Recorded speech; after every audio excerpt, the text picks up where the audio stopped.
అనగనగా ఒక అందమైన అడవి. ఆ అడవిలో జంతువులన్నీ ఎంతో స్నేహంగా జీవించసాగాయి. వీటిలో కొంగ, నక్క కూడా ఉన్నాయి. ఈ రెండు మంచి మిత్రులు. కొంగ పేరు పింకీ, నక్క పేరు పాంకీ. పింకీ చాలా తెలివైనది, నిజాయితీ గలది. అందరికీ తన చేతనైన సహాయం చేస్తూ అందరితో ఎంత స్నేహంగా ఉండేది. అయితే నక్క ఇది చూసి ఈర్ష్యపడేది. నన్ను ఎవరూ మెచ్చుకోవడం లేదని, నా ఎదురుగా కొంగను మెచ్చుకుంటారా అని ఎంతో ఈర్ష్యతో ఒక ఉపాయం పండింది. ఈ కొంగను ఎలాగైనా అవమానించాలని ఒకరోజు కొంగ దగ్గరకు వెళ్ళి ఇలా అంటుంది. పింకీ, పింకీ.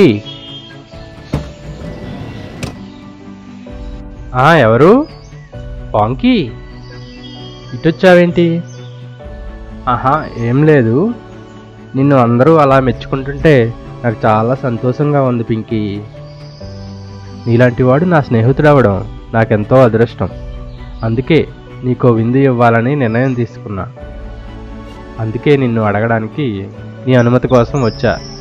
అదేంటి పాంకీ, అంతగా అడగాలా? నువ్వు పిలిస్తే రాకుండా ఉండటమే. తప్పకుండా వస్తా. అయితే రేపు సాయంత్రం మా ఇంటికి విందుకు రావాలి. నేను ఎదురు చూస్తూ ఉంటా. మరుసటి రోజు సాయంత్రం పింకీ పాంకీ ఇంటి వద్దకు వెళ్ళింది.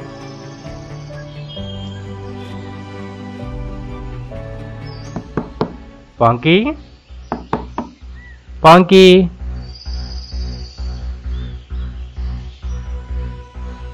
పాంకీ. చాలాసేపటికి పాంకీ తలుపు తీసి, అయ్యో పింకీ, ఎంతసేపు అయింది?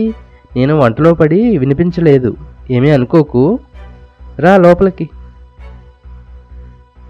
నీకోసం వేడివేడి పాయసం చేశా అంది ఏమీ ఎరగనట్టు. అలా కాసేపు కబుర్లు చెప్పుకున్న తర్వాత ఆ టక్కరి నక్క పాయసాన్ని ఒక పలుచని ప్లేటులో పోసి పింకీ ముందు ఉంచింది.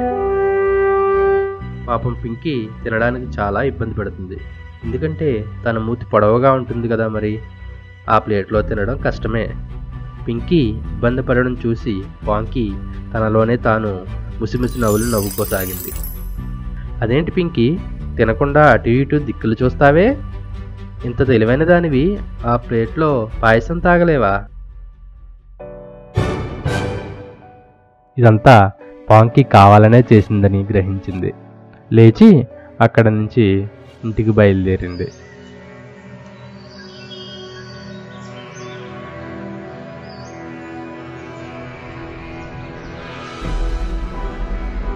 పింకీ ఆ రోజు రాత్రి ఆకలితోనే పడుకుండిపోయింది.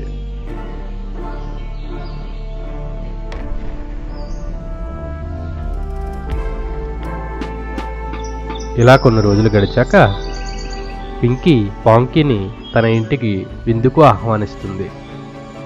నక్క దానికి సంతోషించి ఆ రోజు సంధ్యా సమయమున పింకీ ఇంటికి వెళ్తుంది. అబ్బా పింకీ, ఏంటి వాసన గుమగుమలాడుతుంది? పాయసం నాకంటే బాగా చేసినట్లున్నావే. ఏదో నీ అభిమానం. రా లోపలికి. ఈసారి పింకీ పాయసాన్ని పొడవాటి మూతి ఉన్న పాత్రలో వడ్డించింది. పింకీ మూతి పొడవుగా ఉండడం వల్ల అది సులువుగానే తినసాగింది. కానీ పాంకీ ఆ పాత్ర మూతి పొడవుగా ఉండడం వల్ల పాయసాన్ని తినడానికి చాలా ఇబ్బంది పడసాగింది. వెంటనే తను కొంగకు చేసిన అవమానం గుర్తొచ్చింది. ఏంటి పాంకీ ఆలోచిస్తున్నావు? తిను. ఇలాంటి పొడవైన పాత్రలో పాయసం వడ్డిస్తే నేను ఎలా తినగలను? నీవు ఇదంతా కావాలనే చేస్తున్నావు. అదేంటి అలా అన్నావు? ఆ రోజు నాకు నీవు అలానే చేసావు కదా అంది పింకీ. దానికి నక్క ఎంతో సిగ్గుపడి, ఇంకెప్పుడు ఎవరిని అవమానించను, నన్ను క్షమించు. అప్పటి నుంచి ఆ రెండు ఎంతో స్నేహంగా జీవించసాగాయి. నీతి: నీవు ఎవరినైనా అవమానిస్తే నీవు ఒకరోజు అవమానించబడతావు.